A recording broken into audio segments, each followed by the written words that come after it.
Welcome to Witchcast! 'Cause it's Witchcast. I'm Emily. I'm Kate.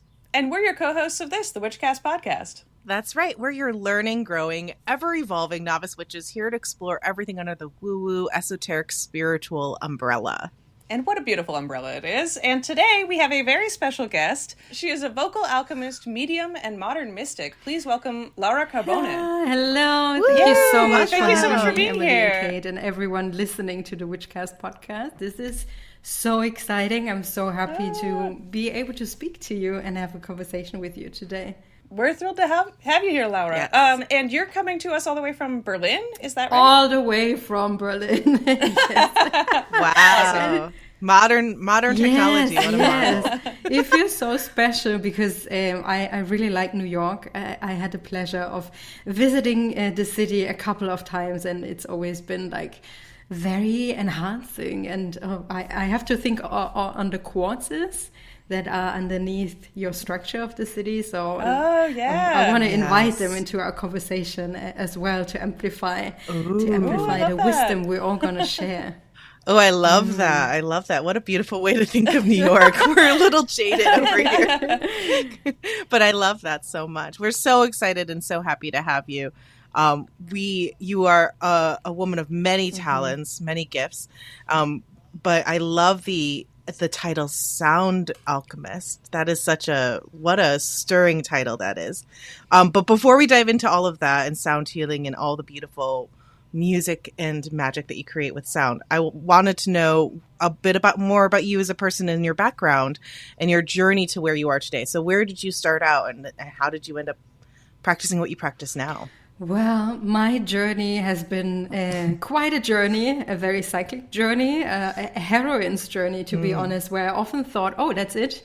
I'm there. I made it. And then all over again, it started from the beginning.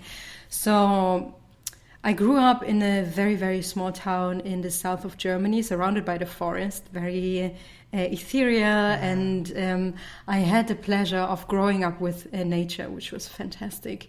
And I always loved to sing. And I always had the sensitivity to see in between the lines, to see the things that seem to be hidden from grown-ups and from other people.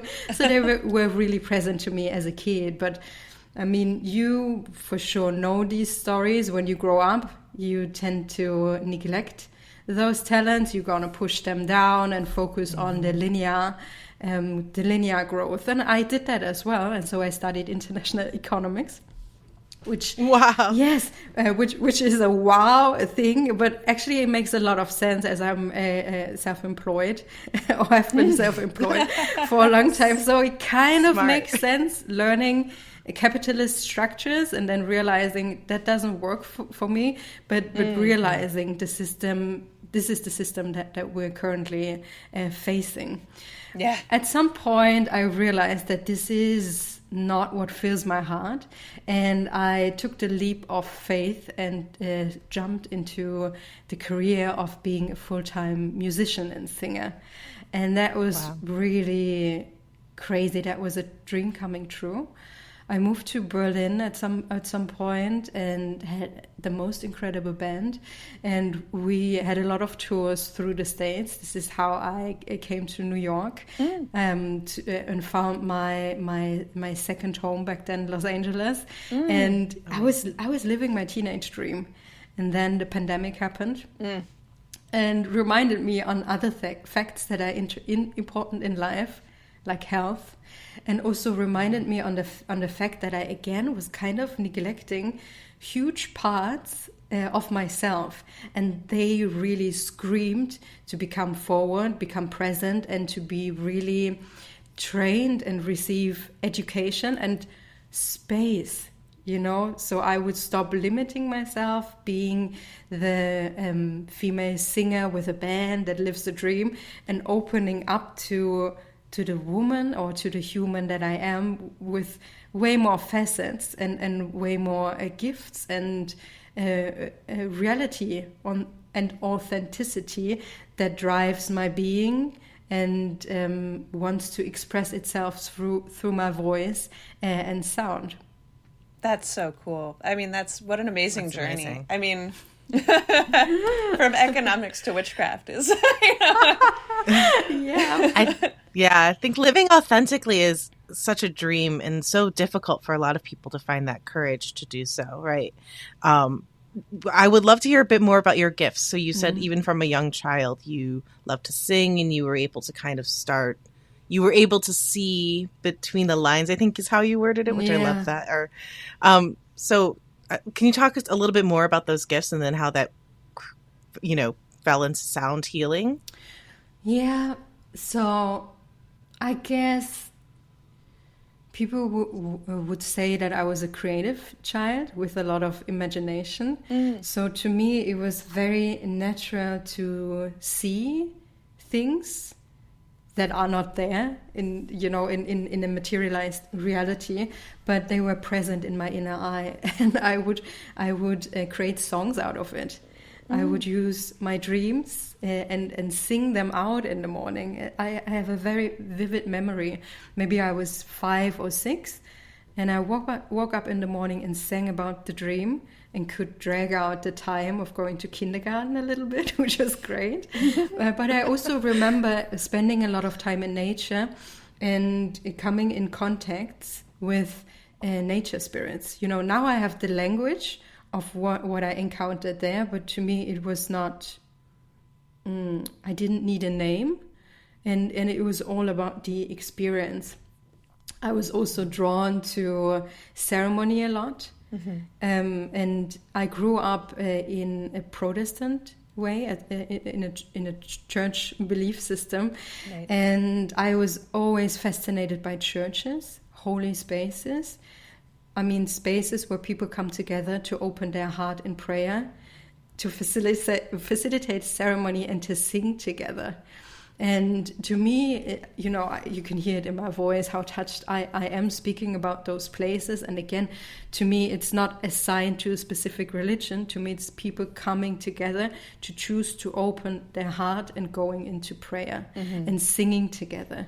And I could feel the sound waves moving through those spaces and being enhanced by energies, by guides, by spirits, and that was just a wholesome feeling. It didn't matter what the preacher was preaching. I mean, I was a kid, I was just there to hear and to feel. And the same goes for cemeteries. Cemeteries were for in a long time places of huge comfort to me.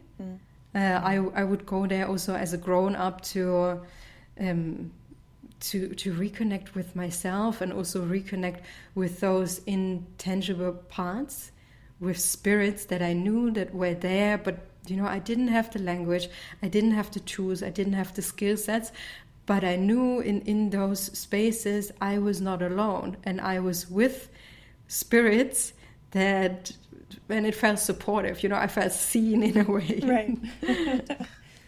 Amazing. Yeah, that's so I think it's really interesting, jumping forward a little bit, to have that feeling sort of call out to you, even though you were living this creative life, to say there's actually more to me than just even living, this creative music life. I want to connect with what music means and what it can do, and not just, the music itself. I mean, Kate and I both come from creative backgrounds and have sort of similarly, I think, always kind of fluctuated between wanting to make things and also wanting to understand the world and use it as a tool to sort of connect with other people and connect with our universe. And anyway, so the pandemic hit, and was that around the time that you said something, my intuition is telling me I need more? To be honest, that happened earlier. I remember when I was in my early 20s, or maybe 18, 19, I sang in cover groups, in bars, and it happened very often that people started crying when I was singing. Wow. And that confused me. That confused me so much because I was like, I don't want to make anyone cry. You know, I was just like, I didn't understand that I was facilitating, you know, I was holding space for someone to connect with their emotions. You know, again, I didn't have the language and the skill set, but I realized there is something attached to my voice, or something goes into resonance in a human's body, that they start feeling feelings. And that always that encountered, you know, after I played shows, people would come to me and say how deeply they are touched by my voice, by the songs, by the melodies. And I understood that I was in a way led when it came to my songwriting. You know, I understood that I came into a channeling experience when I was just writing it down or singing it out, and the same happened on stage. So I knew that there was something that some people phrase as, you know, a musician that's, you know, having their thing on stage. Mm-hmm. And to me, that's really similar to channeling. Mm-hmm. And yes. It felt like a volcano 2019 within me, because I knew there is again the fact that I'm fulfilling a childhood dream right now.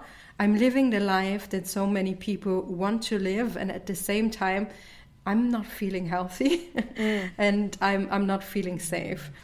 And it took a while, but you know, in spring of the first year of the pandemic, 2020, I realized that I want to contribute to society, and I want to find out what my voice can do to participate in healing and in change in a holistic way. So I researched on the internet, you know, sound healing, and I encountered the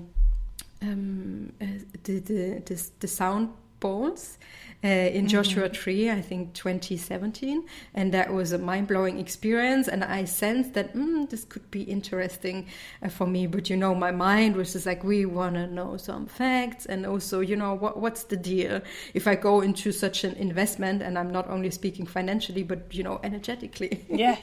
Because what does it do to myself if I open up my heart to a new possibility, and kind of admitting that I'm perhaps leaving a dream behind. And that was a big pain point that I am still, you know, I'm still feeling the grief coming up every now and then. Yeah. But then something magical happened, and I knew I was guided when I realized that the sound healing could be of a high interest to me. And I was just like, I want to reconnect with physics and with what I learned in school, because to me that could make sense. So I was just like sending out this thought, and a few days later I found a physics book in front of my house. And yes, you know, that was a beginner's book where we was just explaining what is energy, what is, you know, what's physics about for kids. And I was just like, okay, this is heaven sent.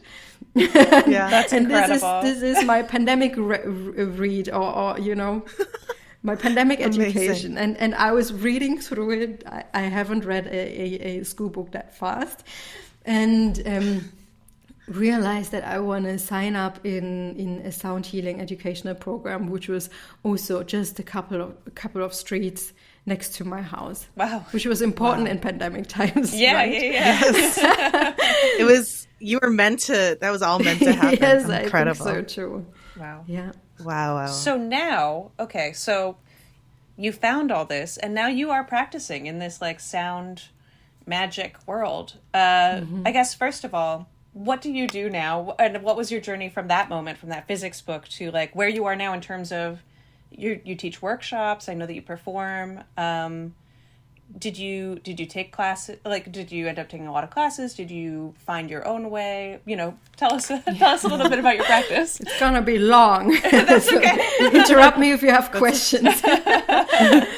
So, on my biggest thing on my to-do list was finishing a record.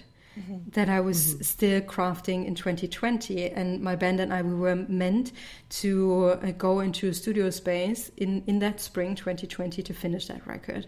So that didn't happen. And that was great because that gave me time to look at this musical project from a different angle and also open up new knowledge and new bravery to flow into the project. And what happened is that this creation became a body of channeling, which is soundtracking a heroine's journey, which aligns with the major arcana in the tarot, which is just mind-blowing to me. And it also aligns to our seasons. So that was just a download that came through in an awareness of new knowledge. And I also incorporated my first bowl, a rose quartz bowl, into the record. So it's interwoven and it's a new facet of musical alchemy that came into my documents, the musical documents, into this body of work, which I'm extremely proud of. So that was a big to do, and it needed several more years to finish. In total, I sat on the record for 7 years, which is also, a very cosmic number. Yeah. Yes.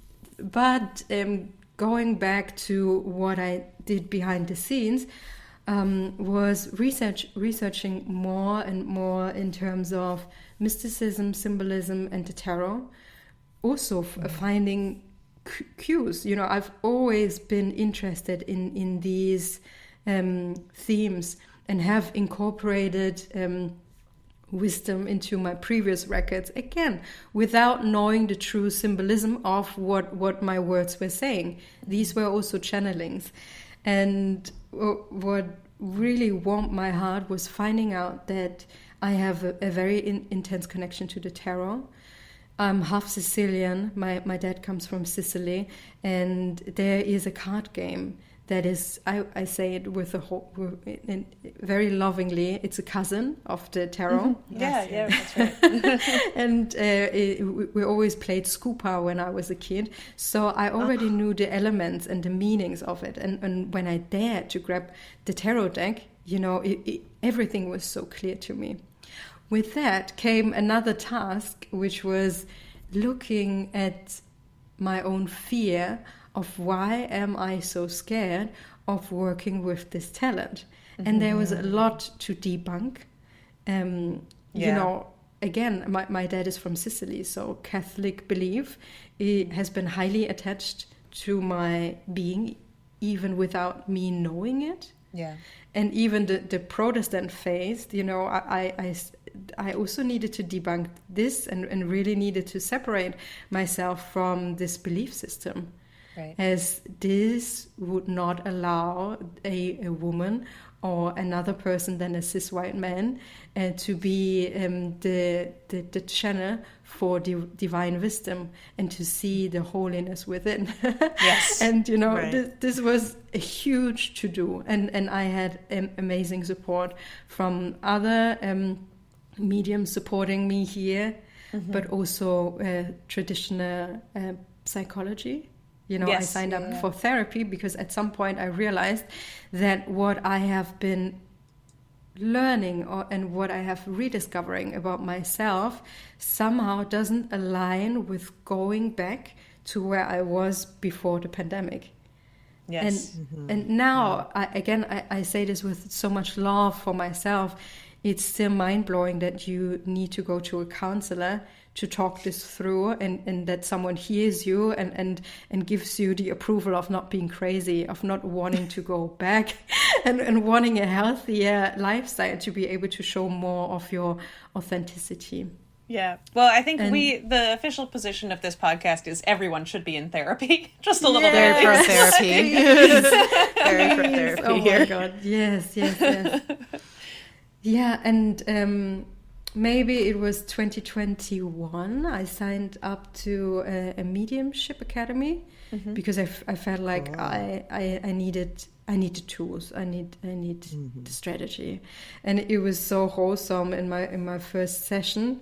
with the owner of the academy, I asked, do you think that I might have like the abilities of a medium?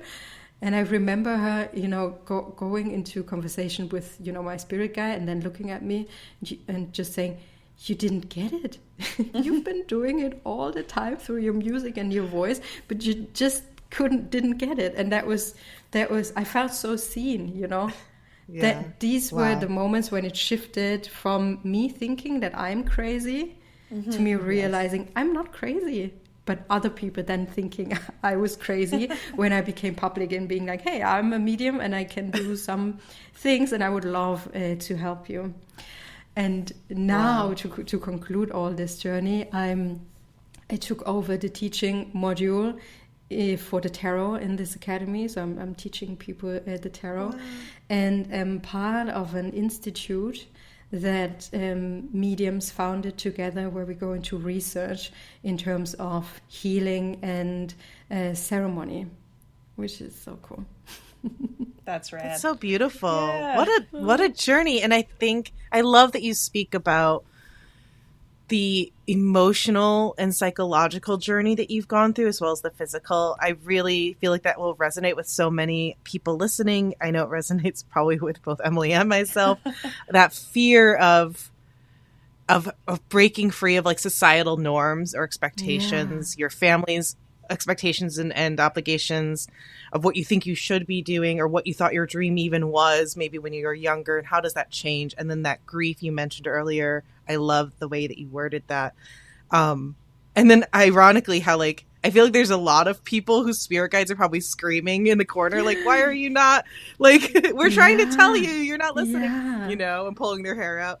But it's so hard to break free from that cognitive dissonance, that, logic brain that shoves down any kind of inclination of authentic openness and vulnerability. Even though, because it's like almost protective, I feel like, in a way. Yeah. But you're right, because it does open you up to maybe criticisms or scrutiny, but it also opens you up to a whole new level of possibility, right? And like potential and power. Yeah. And that's really scary, I think, for at least just speaking for me, to feel empowered. So I love how inspiring. That's a really inspiring story. Yeah, thank you. What I would love to add at this point is this term of holiness within, and that we all are holy beings. Like, everyone on earth is holy and is unique, and we need everyone. We need the diversity to express themselves, to speak their truth, to share the wisdom, to become, togetherness and what I see, and when I'm with my students, I'm just thinking on a session that I had this week. It was a woman that actually wanted to know how she can reconnect to the holiness within, but sometimes it needs a moment to come to this exact question. The student or the human doesn't enter a conversation with me being like, oh yeah, give me tools or help me in finding this out. So it's also my job to find this question so we can work from this and have the intention. And when I spoke it out, she was so moved and overwhelmed by the idea and the reality that she is holy. And we've been living in systems that have been oppressing us all and cutting us away from our feeling, our essence, and our holiness, due to them wanting to earn money. I'm really thinking on colonization, on Christianization, and those rules and this massive oppression, and how fruitful this was, how it's still rooted in our energy and belief system, that it's still, not everyone would dare themselves to say, I am holy. You know, Wow. people will have a block. I mean, to the listeners and to you, please try to speak this sentence. That's the truth. You are holy. We all are. And this realization, I feel like, is so empowering and so grounding at the same time. Mm-hmm. Yeah. Yeah. Absolutely. That's so beautiful. I don't know. I feel like maybe we should sit with that for a second rather than be I'm just chatting. like so emotional from that. Yeah. No, that's beautiful. Continue, Em. You can. No, I mean, I think that the journey that you've been on, I think really reflects the journey that a lot of the people we talk to have been on and that we ourselves have been on, which is that, you know, you are raised inside of these structures and you have very specifically experienced, you know, 2 different churches and capitalism and like learning about world economies and learning to understand that, you know, there's a reason a lot of us feel disconnected, and it's that we've been intentionally disconnected and we're bucking up against all these systems that are meant to keep us, you know, keep us from believing that like women could be also in charge of, you know, this experience, or that people of color could be, and, you know, could be the channel for like something. And I also greater. love that you've also blended modern, quote unquote, Western science and medicine, like psychology and physics, with your belief systems, with your practice. I think that's also so cool as well, because I think a lot of people think of it as very separate, right? Like there's spirituality or pseudosciences, whatever they want to call it, right? Everything that we are interested in here on this podcast, everything that we focus on, that's usually dismissed by modern society. And then there's everything that's like factual and taught in schools. But I love that you have blended the two, and you also acknowledge in your work that it is all intertwined. It's all part of the same thing. So I wanted to talk a little bit more specifically about the sound healing, because I was reading your blog entry that we'll link on our website that was so fascinating. And you spoke about synesthesia and brain waves. So I'd love for you to talk a little bit about, for our listeners, like, what is synesthesia? Let's talk with that one first. And what is, so what does that mean, and how do you work with it? I would describe it as when senses start collaborating. Ooh, I love that. Yeah. So when I think, so staying at this sound waves, for example, to me as a musician, it was always so clear that I could see sound waves coming out of a speaker and moving through my body. And I was in disbelief that other musicians or other people would not see this. So I wouldn't speak about this, because to me that was just normal. And then I spoke about it and realized, people think I'm crazy.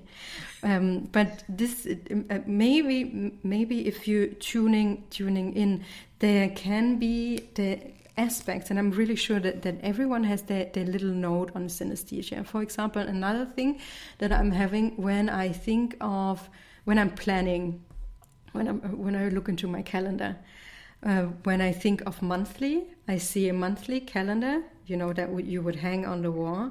When I think weekly, I see a weekly planner. My dates have colors, and I also see, they also have a feeling.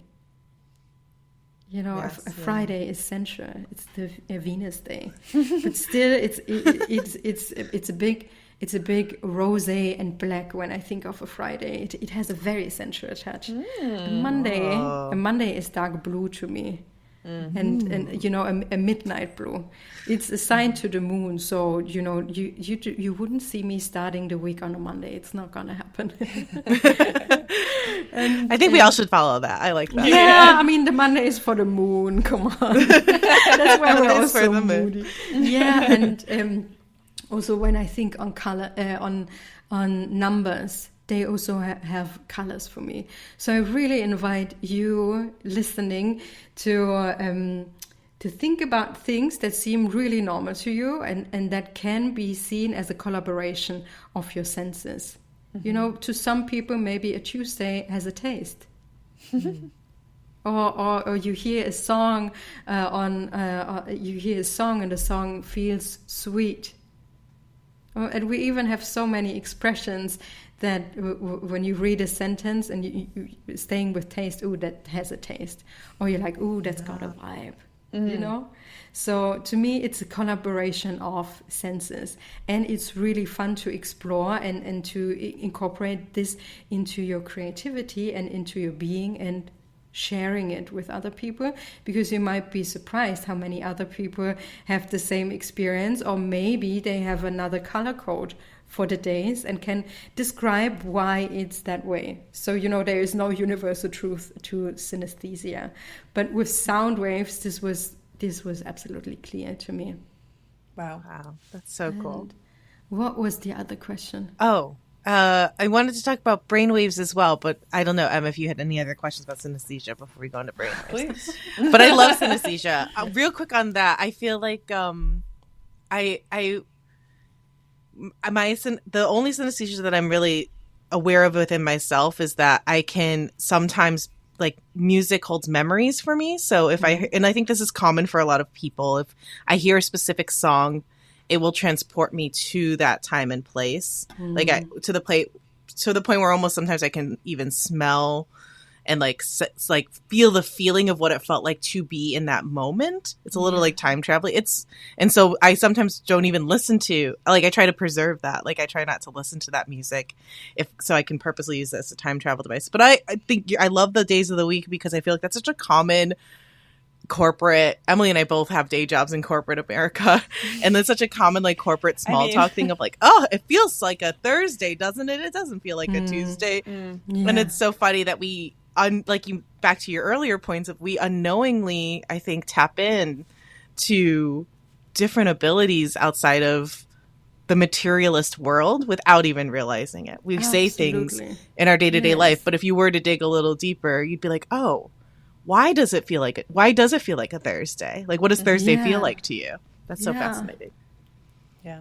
So interesting. Actually, the whole, like, being able to remember a smell or to, like, call up memories and feelings through your body is really the basis of method acting, which people make a lot of fun of because they don't know what it is. But it's very interesting if you've ever thought about, I don't know, getting interested in that kind of thing. It's not that you don't have already enough on your plate. Yeah. It's just, but I think you should. Lisa if I get a call by the White Lotus, I'm in.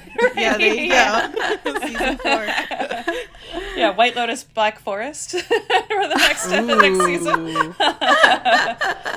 We're onto something here. But yeah, it's because I did acting school, and one of the things that they teach you if you do method acting is like the exercises are all based around like trying to remember the feeling of your favorite mug and the shape of it and the weight of it, and accessing it through like, how does your arm feel? How does what does it smell like in the morning? What does the light look like? And the ways that can unlock feelings and your whole like your memories and your like your physical responses to things also. Yeah. It's all magic. Everything's magic. Yeah, and I think this also an amazing exercise for strengthening your senses, your sensitivities, and then later when you go into mediumship work, you know, my synesthesia is some sort of a library when I start connecting to spirits or to people, you know. That was going to be my question, actually, is how do you use synesthesia in your work specifically? So that's great for your mediumship. How about for your sound healing and your sonic ceremonies and such? You know, when I'm facilitating a ceremony or also a sitting, then it's really, really important that I become a channel and that I hold space and let the energy flow through my voice. When I'm in a sitting, especially, you know, then sometimes people would ask me a question where my mind could already give an answer, you know, but, you know, it's not my mind that is supposed to give an answer here. So I always have to check back with spirit, you know, I always give the answer to spirit and then just talk it through. Sometimes, my voice, you know, is like the number one tool for me. So it feels like I'm opening up the channel, and then it's just a blah blah blah blah, blah what I'm speaking. And sometimes I sound like a broken record. I keep repeating myself because spirit is like coming with the text marker and saying like, this is important, this is important. So I surrender. I surrender to the information that's coming through. And the same goes with my synesthesia library. So even though when I'm channeling, it sometimes feels that I'm sitting next to me or a little bit behind, and I have an awareness when I get a symbol. I see the symbol. Let's say it's like a sun. It feels warm and it's great. Then I know the symbolism of a sun. Yeah, everyone knows the symbolism of a sun. But then again, I have to double check with spirit. What do you want to tell me with the sun? Are we speaking about expansion, or are we speaking about like the power a sun has, where people need to find shade? And, this especially applies in my work when I speak to deceased people, because they use a whole different set of symbols. I always have to check back. I always need to check back. But again, when it's only spirits, I am in trust and just let it flow. And my synesthesia helps me in acknowledging that I can feel a sun, or I can scan the sun, and that and allows me to give this information through without me thinking, oh my God, this is weird. What will the person think if I say, it smells like this and that? Mm-hmm. Does that make sense? Yeah, that makes perfect sense. Really cool. Okay. So you mentioned like your voice is your primary instrument, and actually, I changed my mind before we go into brainwaves, which you guys can all read about on Laura's blog. We'll post it.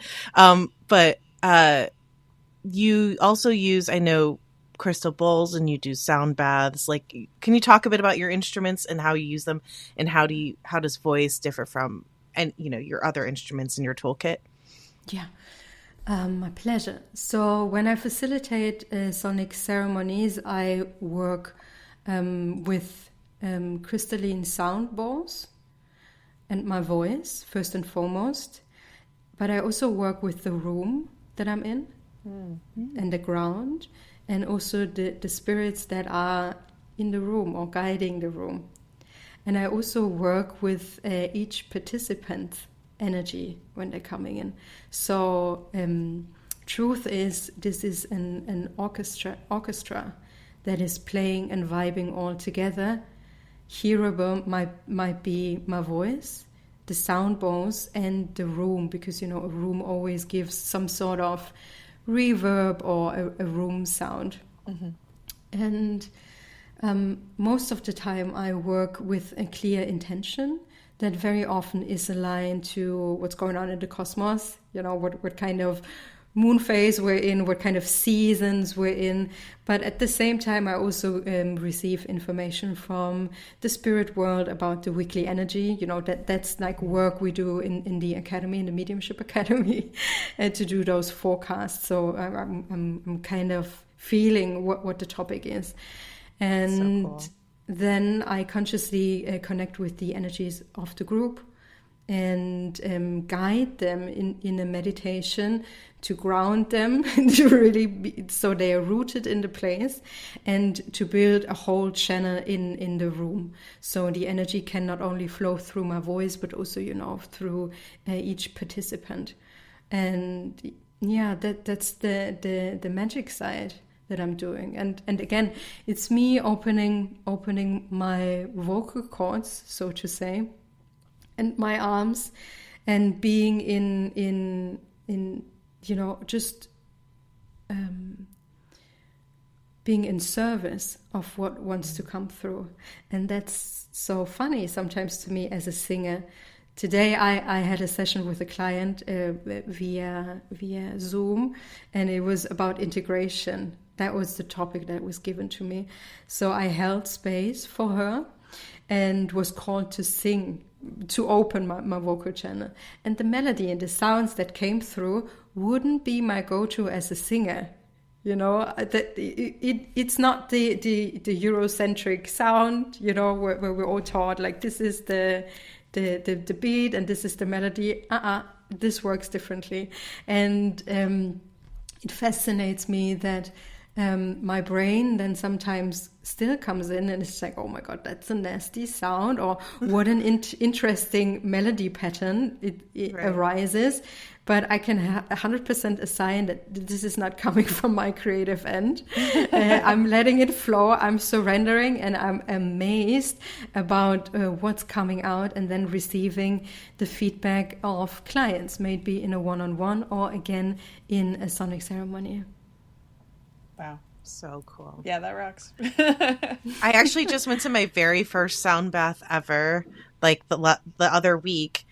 There was like a spa in my town, and the town for like women marches is like Women's History Month here in the U.S. And they were doing a bunch of free events for women in the town, you know, to help promote. And they offered a free sound bath and meditation with this spa, and so I was like, yeah, I'll go. It's free, and I've never done a sound bath before, and I really wanted to try it. And when I went, it was such an interesting experience. I highly recommend everyone do a sound bath, like at least once in their life. It was amazing. I was able, like, the meditation was lovely. Emily and I are no strangers to meditation. Like I meditate quite often. That was nice. But then once the sound bath started, she used crystalline bowls.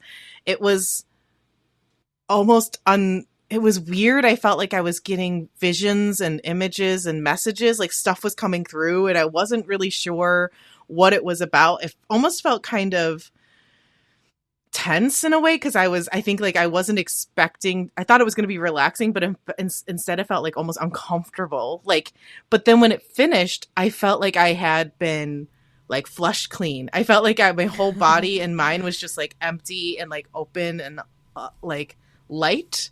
You know what I mean? I was expecting to come out of there feeling like, ooh, I don't know. But like, because during it felt almost kind of intense, like too intense almost. Like it was almost too intense for me. But afterwards I was like, oh my gosh, I feel like I just had like a full body and soul colonic. Like I feel like I was just sucked out, you know? It was amazing. I was like, I love that. I need to do this more often.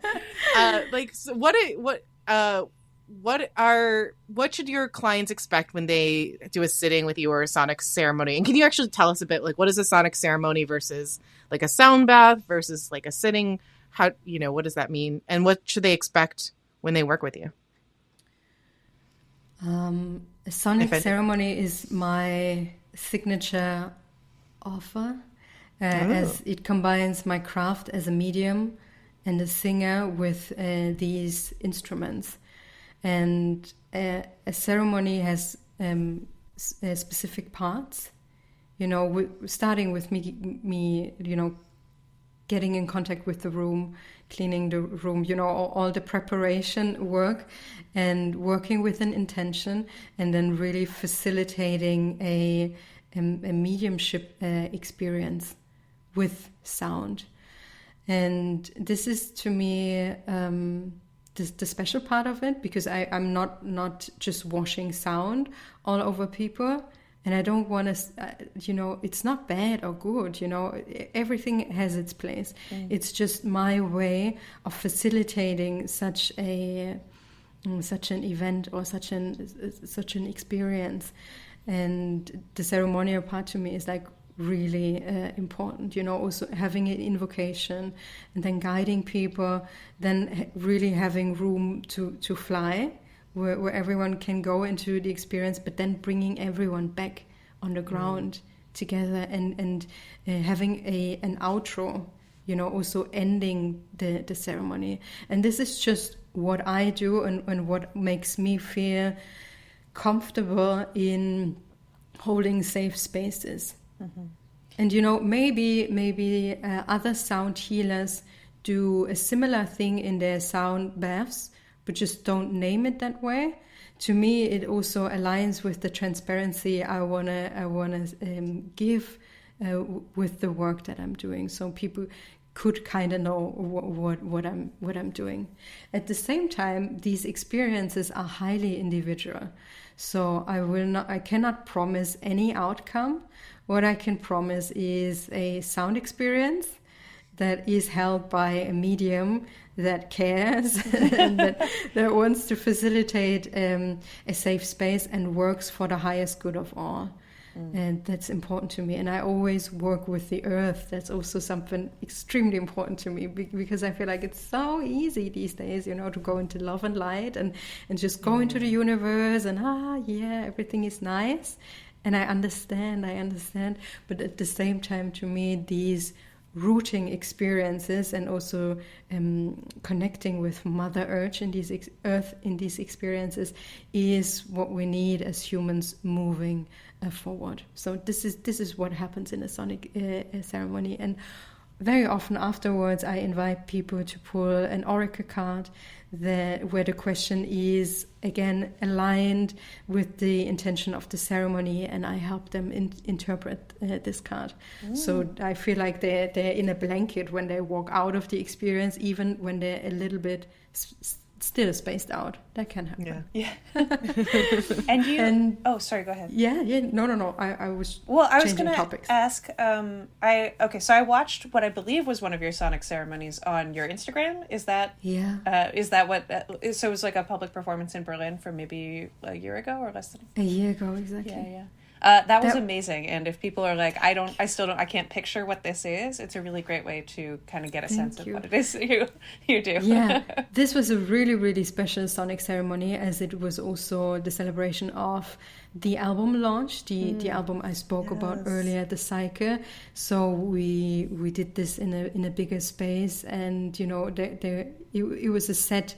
It was an evening of 3 sets, and I opened it with the soundboard, to set the space. Incredible. But again, this was so fun because it was also work to go into conversation with the room beforehand, and that's the fun of it as well. Yeah. I really thought, wow, this is great. For whatever it's worth. The vibes were good. Yeah, thank you. Immaculate. Okay, I do have one more question. And I know, Kate, you wanted to talk brainwaves, and I know we're kind of running a little long here. No, it's okay. Everyone can do more research on their own about brainwaves, because I've been really enjoying this conversation, and I'm letting it be authentically channeling through us what it is, inspired by Laura. All right, then last question before we draw a card. I know that you teach a workshop called The Gift of Your Voice, where you talk about blending singing, mediumship, and voice empowerment. I love the idea of the voice as a tool that isn't just your own, but that you can pass that to other people, especially who want to engage with, magic, for lack of a better word. Yeah. Can you tell us just like a little itty bit about what that looks like, that workshop or that work? Yes. So it's a 3-month journey where you, I, and a little group of people say yes to reconnecting with your authentic voice, with your authentic sound. And we use vocal techniques, vocal cleansing, where we use our own frequency to dissolve stagnation on vocal cords, for example, but also, on our bones. And this is fascinating because I'm teaching how you use your own vibration to do that. Everyone can do that. And it's such an amazing way to feel your power, to get this new tool, and then hearing how your voice changes, how you can enrich your sound and your spectrum through it. We also work a lot with the womb, as the womb and the voice are connected. So it's a lot about holding space for the sacred feminine energy and reminding it of its power, and asking it to use these channels to go into expression. As our womb is also our source of expression, and we're not only there to make babies, as we were made to believe for way too long. Right. And I, as a medium, will guide you in individual mediumship sessions as we move through these 3 months. And I'm really thrilled that we're working with the triple goddess energy here, We work with the maiden in month 1, with the mother in month 2, and with the crone in month 3, you know, to embody and learn about all the aspects that femininity brings for us, and bringing awareness back into ourselves, into our bodies, and reminding us of the power that is within and that needs to be expressed for the world. Awesome. That's amazing. Well, thank you so much for giving us a little rundown of your what you do and your path. Good. There's so much more to talk about, but how exciting our listeners can, you know, find you and learn more. You have such wonderful things on your website and on your social. Thank you. Would you like to draw a card for us? Yes, I have a very new oracle card. It's called Poesis and created by Ep811, and it was gifted to me by one of my students, so it's really brand new to me. And I'm also curious which card arises, and what do we want, a tip for spring, or what do you feel like? Whatever you feel called to. We like to draw one card per episode for our listeners, and it's, you know, we usually kind of leave it up to the person drawing of what kind of intention they want, but it's usually open-ended. We like to just say, like, you know, what message needs to come through for us right now, for everyone listening and for us here on the podcast. I'm getting something. Let's draw a card that reminds you on the strength in your voice, that guides you through spring, or whenever you're listening to this podcast. Love it. Okay, what are we getting? Okay. Ooh, exciting. Desire. Oh. And the snake. I love it. So for everyone who is listening and cannot see what we are seeing a female assigned black woman who is in a very sensual movement, working with a snake. We see her hands playing with the air. We also see a wonderful flower emerging from her womb space. And to me, her chin is lifted to the sky, which also to me is like calling in or soaking in guidance and energy. Mm-hmm. I love that this feminine wisdom, because, you know, this woman is in a body that is assigned to femininity, and we also see the breast. You know, we see the authenticity of such a body. We see the power in the womb space that wants to bloom, that wants to express, that wants to share its desires, its petals with the world.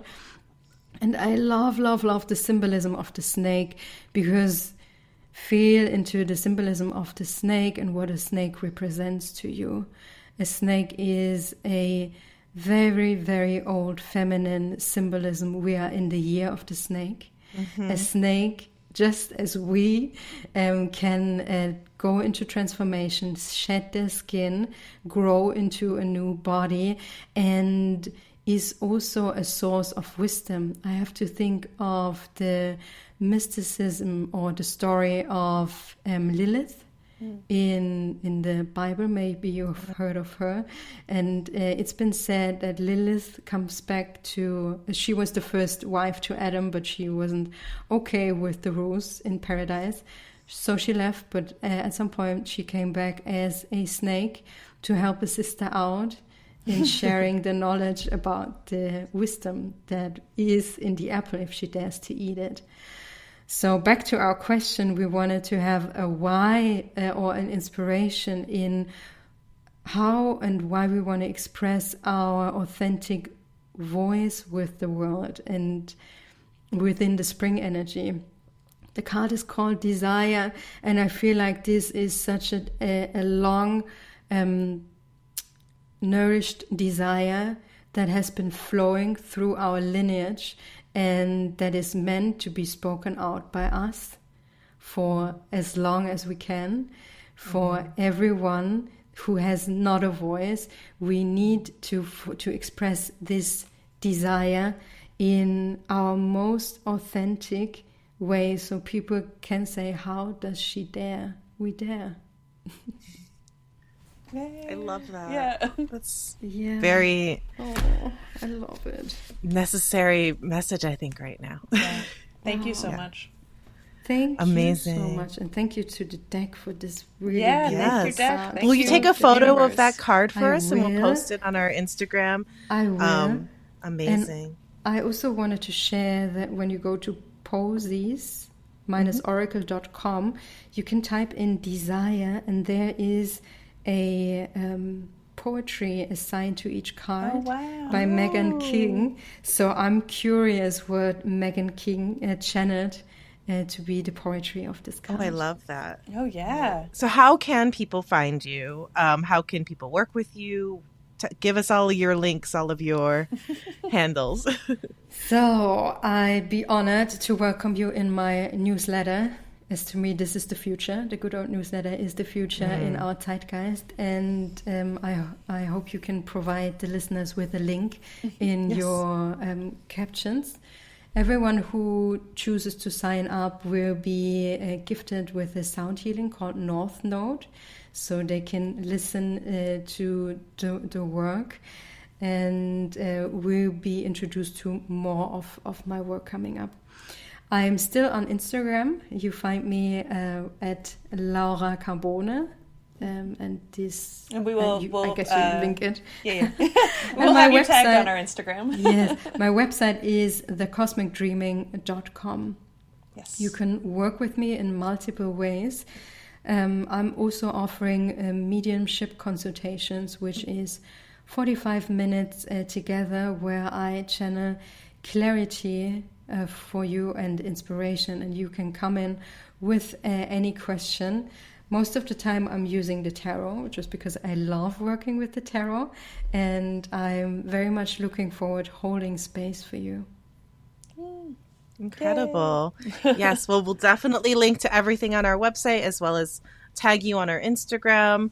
So you can find Laura through us as well at witchcastpodcast.com, and follow us on Instagram at witchcastpodcast. And again, that's the best way as well. If you forget what we said, you can go to those sources and find Laura there and work with her. And email us at witchcastpodcast@gmail.com if you have questions, if you have other guests or thoughts. We'd love to hear them. We'd love to hear from you all. And while you're out there, if you really enjoy this conversation like we did, leave us a little review, a little 5 stars, a little rating. It really helps other people find us, and we super appreciate it. It really does make our day, for whatever it's worth. And I guess that's that. So until next time, Heck yeah! And thank you. 'Cause it's Witchcast.